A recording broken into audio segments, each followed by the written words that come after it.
بصوا شوفوا انا عملت ايه. شوفوا كباب الحله خليته ايه. كباب حله بطريقه جديده. حطيته في طاجن وغطيته بعجين. واو، مش هبطل اعمله كده تاني ابدا. روعه روعه روعه. غير طعم الاكل وخليها جميل. ويلا بينا على المكونات. معايا بصل، معايا طماطم، دي اختياري.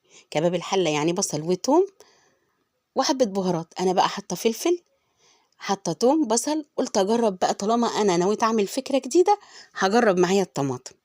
وادي اللحمه كان نص كيلو هربان مننا كده من رمضان في التلاجة. قطعته مكعبات صغيره، خليته الحته بقت حتتين، خليته 10 حتت صغيره. قلت عشان يبقى كده في الطاجن مليان وحلو. وشوحنا اللحمه، وقلنا التشويحه دي جميله للحمه، بتخليها كده محتفظه بسوائلها. وحطيت البصل عشان يدبل.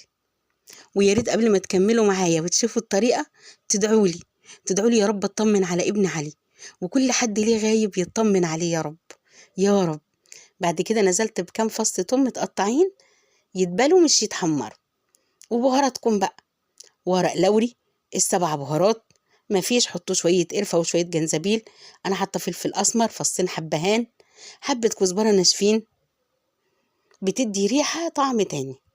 بصوا بقى، المفروض كنت أنزل بالفلفل بس أنا نسيت، فنزلت الأول بطماطمية مبشورة. قلت تدي طعم كده وتزود الطعم وتعليه في الطاجن. وبعدين حطيت معلقة صلصة كده أو معلقتين بقى، مش كتار، هم حاجة بسيطة، قلت عشان تطعم معايا. أنا كنت ناوية أعملها في حلة، بس معرفش فجأة قلت طب ليه ما أعملهاش طاجن عجين، وكنت خايفة قوي يا ولاد من العجين. بس الحمد لله طلعت سهلة وجميلة وبسيطة ومش هتاخد منكم حاجة. حطيت الفلفل وشوحت، لقيت الطاسة ضيقة، حطيته في حلة على النار. وطبعا بنزود مية من الكتل. قاعدة أساسية: أي لحوم أي خضار عندي بيستوي حطوا له مية مغلية. وفي الوقت ده بقى وهي بتستوي، عجنت بقى ايه، كوبايتين دقيق بالعدد وذرة ملح وشوية مية لغاية ما لمت معايا. وعملت 5 كور على قد الطواجن. ما هو علي مش هنا، ولما يجي طلعت جميلة هعملها له هينبسط بيها. وبططت العجين كده على قد الطاجن بتاعي، بقيت اقيسه واشوف. وبعدين فضيت اللحمة في الطاجن على قدنا. وجات لي فكرة، قلت طب ما انا ممكن اجربها بالبطاطس. كان عندي كام بطاطسية صغيرين، في 2 مش عايزين بطاطس، فانا حطيت في 3 بطاطس و2 لا، وقلت نجرب نشوف اني واحده فيهم احلى. ابو علي بيحبها بشطه حراقه، والاتنين التانيين من غير شطه حراقه. طب هتعرفيها ازاي وعليها العجين يا امل؟ سهله. اما حطيت العجين عليها، جيت على اللي فيها شطه حراقه وحطيت فلفله حمرا عليها من فوق. طب واللي ببطاطس ومن غير؟ اللي ببطاطس حطيت عليهم فلفله خضراء، واللي من غير ما حطيتش عليهم حاجه. وكده عرفت افرق بين الطواجن.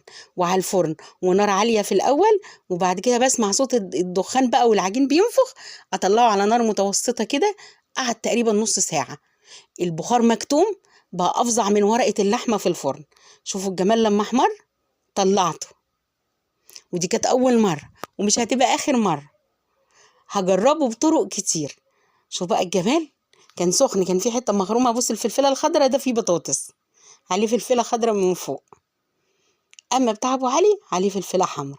شو ما كنتش عارفه افتحه، كنت خايفه من السخونيه ومش عارفه هيطلع حلو هيتحرق من تحت.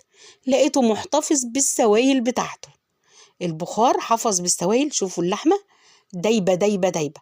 وادي البطاطس حطيتها قدامكم نيه، بصوا عامله ازاي. جميله جميله جميله، مش هبطل اعمله بالطريقه دي تاني. ممكن تحطوا صلصه وممكن لا تخلوه كباب حله عادي. وممكن بقى طلعت من الفكره دي ان انا اعمله على بسله. شوفوا انا كنت هفتحه لابو علي، خرمته له، قال لي بس استني انتي. شوف بقى معلم فتحه ازاي. ما اقولكمش العيش ده ريحته ايه، ريحته حواوشي. البهارات وكله طالع عليه لانه محبوس جوه العيش، طالع على العيش. انا غمسته بيه بس. حاجه جميله. ممكن نعملها لو قطعه فراخ صغيره اقطعها مكعبات، او جوانح، او اي حاجه. ممكن اعمله طاجن خضار فاضي كده بالعيش، جميل جدا وبسيط وسهل ومش هياخد منكم اي مجهود. وبالهنا والشفا. وانا مش هبطل اجربه. واللي عنده طريقة تانية للعيش، انا عملته بمية بس وشوية ملح. لو في فكرة تانية عرفوني عشان اتعلم منكم ونعرف من بعض الافكار. وياريت تعليق ولايك ومشاركة، واللي ما تابعنيش يتابعني.